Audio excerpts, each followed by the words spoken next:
Hi friends, లైఫ్లో success అయిన వాళ్ళు చాలామంది ఉంటారు, కానీ ఫెయిల్ అయ్యి బౌన్స్ బ్యాక్ అయ్యే వాళ్ళే చాలా రికార్డుగా ఉంటారన్నమాట. అదే చాలా ఈజీగా తీసుకోవాలి.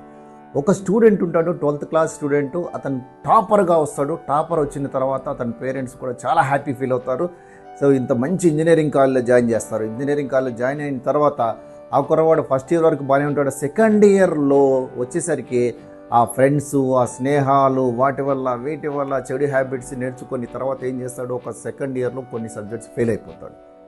ఎప్పుడైతే ఫెయిల్ అయిపోయాడో అతను ఆ కుర్రవాడికి డిప్రెషన్లోకి వెళ్ళిపోతాడు. యాంగ్జైటీ, డిప్రెషన్ పెరిగిపోతుంది. పిల్లలకు కూడా అర్థం కాదు, అదేవిధంగా పేరెంట్స్కి అసలు అర్థం కాదు.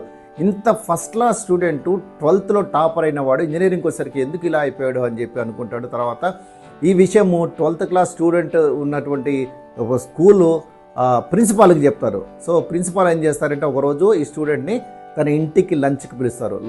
పిలిచినప్పుడు ఆ రోజు అతను ఇంటికి వెళ్తాడు. ఇంటికి వెళ్ళిన తర్వాత బాగా చలిగా ఉంటుంది అనమాట. బాగా చలిగా ఉంటే లోపల అతను ఫైర్ వేసుకొని ఉంటాడు. ఫైర్ వేసుకొని ఉంటే సో చలి తగ్గడం కోసం, వేడి రావడం కోసం.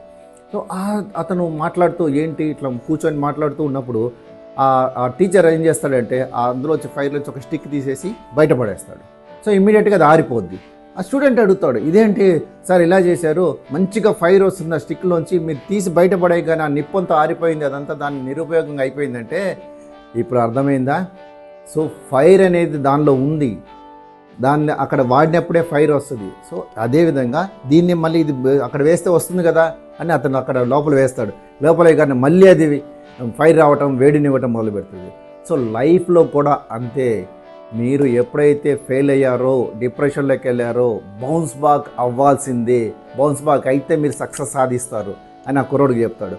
సో అది ఎగ్జాంపుల్గా తీసుకొని ఆ కుర్రోడు రియలైజ్ అయ్యి తర్వాత నుంచి బాగా చదువుకొని సక్సెస్ సాధిస్తాడు. సో ఫ్రెండ్స్, దీనివల్ల మనం నేర్చుకునేది ఏంటంటే, సక్సెస్ అనేది వస్తూనే ఉంటుంది. ఎప్పుడైతే ఫెయిల్ అయిన ఒకటి అంశం వస్తుందో మనకి, అప్పుడు మనం డిప్రెషన్లోకి, యాంగ్జైటీలోకి వెళ్ళకూడదు. బౌన్స్ బ్యాక్ అయ్యి మనం తిరిగి నార్మల్గా రావటం నేర్చుకోవాలి. అప్పుడే సక్సెస్ అనేది నిలబడుతుంది. నచ్చిందే కదా? Thank you friends.